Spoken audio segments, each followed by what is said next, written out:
Hi, this is Joe Biden. I'm filling in for President Obama this weekend because he's on his way back from Afghanistan, where he was spending some time with the brave men and women of our armed forces. You all know it's tough. It's tough to be far away from home during the holidays, especially in a war zone. So he wanted to be there in person to thank all of those troops on behalf of the American people for the service and sacrifice each one of them are making. And here at home, the First Lady and my wife Jill have made supporting military families a priority. You know, these families are also making difficult sacrifices for our country, and they deserve our admiration and our gratitude as well. Our service members and their families are always on our minds, even as the President and I are working on other issues that are critically important to the American people, issues that the American people are deeply concerned about.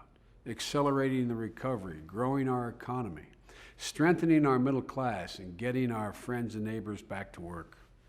In recent months, we've seen encouraging signs on that front. After shrinking for 4 straight quarters, our economy has now grown 5 straight quarters. After nearly 2 years of job loss, our economy has created more than 1 million private sector jobs just this year. And after teetering on the brink of liquidation last year, our auto industry is posting healthy gains, assembly lines are running again, and American manufacturing is getting up off the mat and fighting its way back. Still, Friday's job report was a sobering reminder of that. While we saw another month of job growth in November, it just wasn't enough.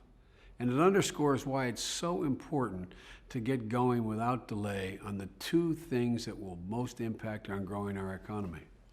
The first is we've got to extend the tax cuts for the middle class that are set to expire at the end of this month.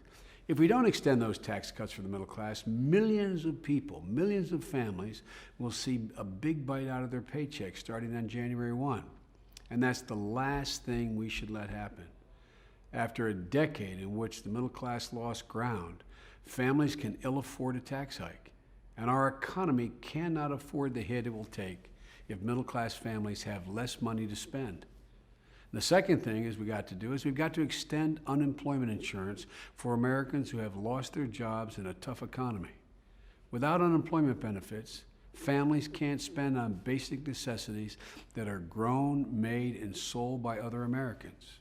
Together, the economic hit caused by raising taxes on the middle class and denying 2 million Americans unemployment insurance will wind up costing us hundreds of thousands of jobs. And that just isn't smart.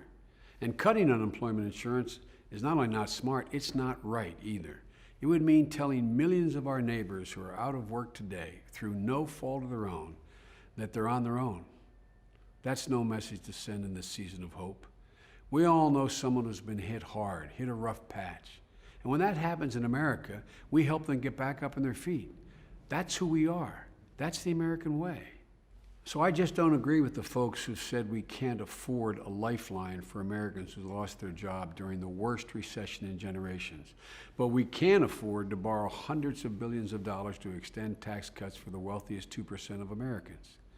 That's bad economic policy, and it's also just simply wrong. Congress must extend those needed unemployment benefits before it goes home this year, and it must bolster economic growth by preserving tax cuts for our middle class. I'm glad that the House of Representatives voted to do just that this week, and I call on the United States Senate to do the same. Look, folks, there's no doubt these are tough times, but we are slowly but surely fighting our way back, moving forward.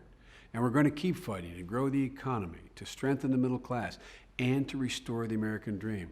That's my pledge to you. And hey, one last thing. Since the President will be back to record this message next week, let me take this chance to say from my family to yours, Merry Christmas, Happy Hanukkah, have a great holiday season, and an even better New Year. Thanks. Enjoy the weekend.